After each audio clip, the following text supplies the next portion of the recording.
Assalamualaikum warahmatullahi wabarakatuh.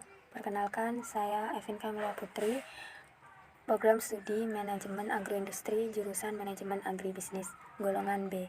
Di sini saya akan mempresentasikan hasil dari artikel ini yang telah saya buat tentang peningkatan minat belajar siswa di era pandemi COVID-19. Bab pertama, bab pendahuluan. Latar belakang. Pandemi COVID adalah wilayah yang sedang berlangsungnya penyebaran virus corona yang disebabkan oleh akut sindrom pernafasan coronavirus 2. Virus ini pertama kali diidentifikasikan pada Desember 2019 di Wuhan, Cina. COVID-19 di Indonesia mulai menyebar sejak Maret 2020. Badan Nasional Penanggulangan Bencana atau BNPB menghasilkan surat keputusan nomor 13A mengenai penetapan masa darurat akibat virus corona. Bersumber pada penetapan tersebut, pada tanggal 17 Maret 2020, Departemen Pembelajaran dan Kebudayaan atau Kemendikbud menghasilkan surat edaran dari Menteri Pembelajaran serta Kebudayaan nomor 36962 MPKA HK 2020 tentang pendidikan secara daring serta bekerja dari rumah dalam rangka penangkalan penyebaran virus corona di SARS atau COVID-19.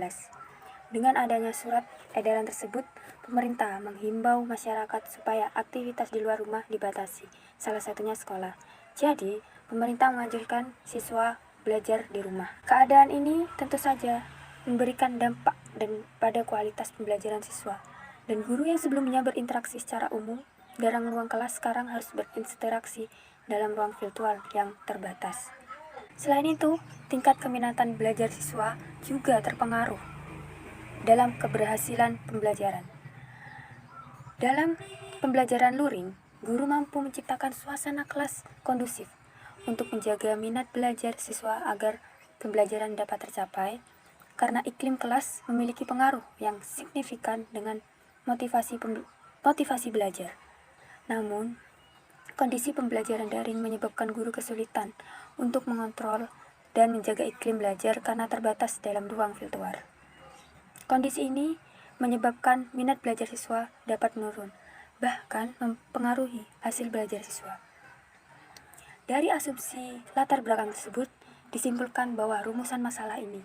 Yang pertama, bagaimana cara meningkatkan keminatan siswa dalam pembelajaran daring. Yang kedua, bagaimana dampak pandemi terhadap pembelajaran siswa. Dan yang ketiga, bagaimana peran guru, orang tua, dan pemerintah dalam meningkatkan minat belajar siswa. Tujuan penelitian ini bertujuan untuk mengetahui minat belajar siswa dan mengidentifikasi dampak pandemi terhadap minat belajar siswa. Yang kedua, metode penelitian. Metode yang digunakan dalam penelitian ini adalah metode observasi dan metode literatur.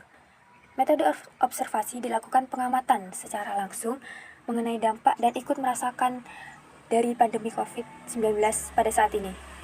Sedangkan secara literatur, membaca dan mendengarkan perkembangan pandemi COVID-19 dari media sosial atau informasi dari televisi yang terus diupdate oleh Kantor Gugus Satuan Tugas COVID-19. Yang ketiga adalah hasil dan pembahasan. Yang pertama, dampak pandemi COVID-19.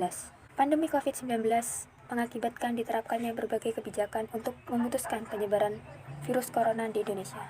Upaya yang dilakukan oleh pemerintah Indonesia salah satunya dengan menerapkan himbauan kepada masyarakat agar melakukan physical distancing, yaitu himbauan untuk menjaga jarak di antara masyarakat, menjauhi aktivitas dalam segala bentuk kerumunan, perkumpulan, dan menghindari adanya pertemuan yang mengakibatkan banyak orang. Kementerian Indonesia mengeluarkan kebijakan, yaitu dengan meliburkan sekolah dan mengganti proses kegiatan belajar mengajar atau biasa disebut KBM dengan menggunakan sistem dalam jaringan atau daring. Dengan adanya sistem ini, terkadang muncul masalah yang dihadapi oleh siswa dan guru, seperti materi pembelajaran belum selesai disampaikan oleh guru, kemudian mengganti dengan tugas yang lainnya. Hal tersebut menjadi keluhan siswa dan membuat minat belajar siswa semakin menurun. Permasalahan lain dari adanya sistem pembelajaran secara online adalah akses informasi yang terkendala oleh sinyal yang menyebabkan lambatnya dalam mengakses informasi.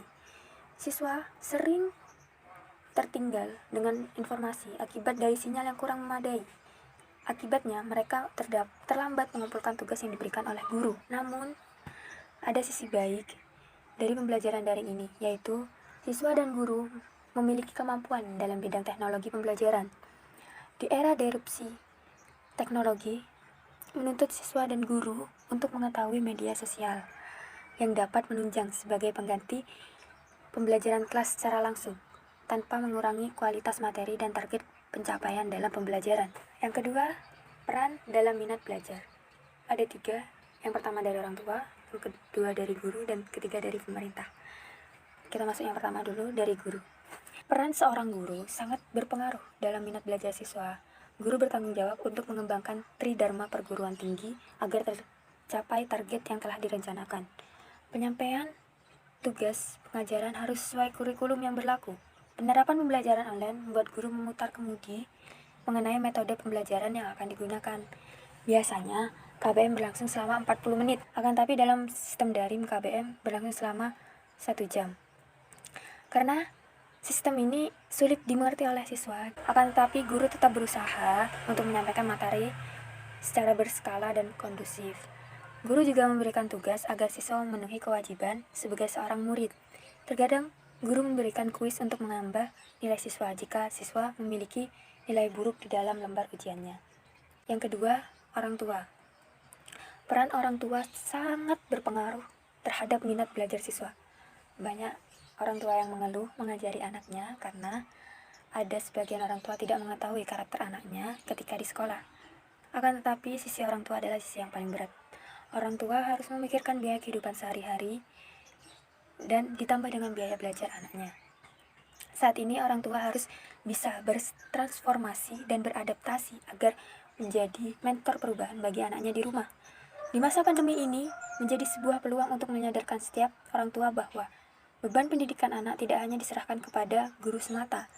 Orang tua yang menjadi mentor di rumah merupakan role model atau semacam panutan perubahan sikap bagi siswa dalam berperilaku dan menghadapi masalah ini. Orang tua juga menanamkan pola hidup baru kepada anaknya agar mendapatkan pendidikan yang baik dan terhindar dari virus corona. Yang ketiga, pemerintah. Pemerintah pada saat ini sudah merubah kebijakan dari pembatasan sosial berskala besar atau PSBB menjadi new normal.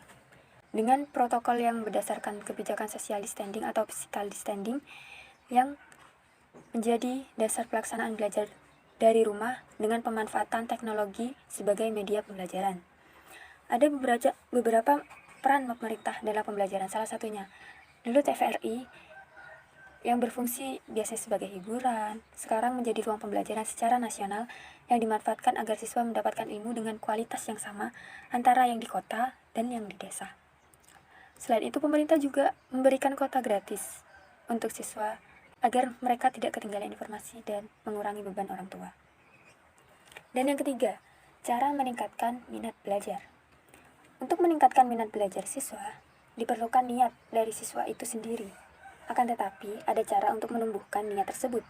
Menurut Jauhari, 2012, halaman 74, sebelum memulai pembelajaran, guru harus memberikan motivasi dan gambaran kegunaan mempelajari materi tersebut.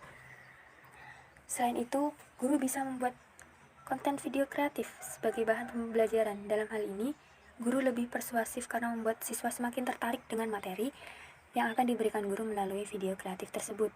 Dan tidak hanya kedua itu, guru dapat memberikan tugas yang dapat mengembangkan kreativitas siswa. Contohnya, dengan menggunakan teknologi, siswa diberi tugas membuat langkah-langkah mengerjakan sesuatu melalui video. Dan video yang menarik akan mendapatkan reward semacam penghargaan. Nah, karena hal itu membuat siswa berbondong-bondong membuat video dengan kreativitas mereka. Dan kita menyapai bab terakhir, yaitu bab penutup. Bab penutup ada kesimpulan dari artikel ilmiah yang saya kerjakan. Kesimpulannya, wabah COVID-19 mengharuskan setiap kegiatan pembelajaran dilakukan secara daring. Walaupun banyak guru, siswa, maupun masyarakat yang belum siap menghadapi era revolusi industri 4.0. Pembelajaran daring di tengah pandemi COVID ini seakan-akan memaksa semua manusia harus siap terhadap pengembangan teknologi saat ini. Dalam hal pembelajaran, guru dan siswa tidak dapat bertatap muka secara langsung dalam kelas, tetapi harus dengan perantara teknologi informasi. Situasi baru yang harus dihadapi memberikan dampak pada minat belajar siswa. Minat belajar siswa menurun selama pembelajaran daring. Akan tetapi minat belajar siswa masih bisa tumbuh dengan adanya niat dan keinginan siswa untuk lebih maju dengan teknologi. Sekian dari saya, terima kasih. Kurang lebihnya saya mohon maaf jika ada terkendala dalam pengucapan atau penyampaian yang saya sampaikan. Saya mohon maaf. Sekian dari saya. Wassalamualaikum warahmatullahi wabarakatuh.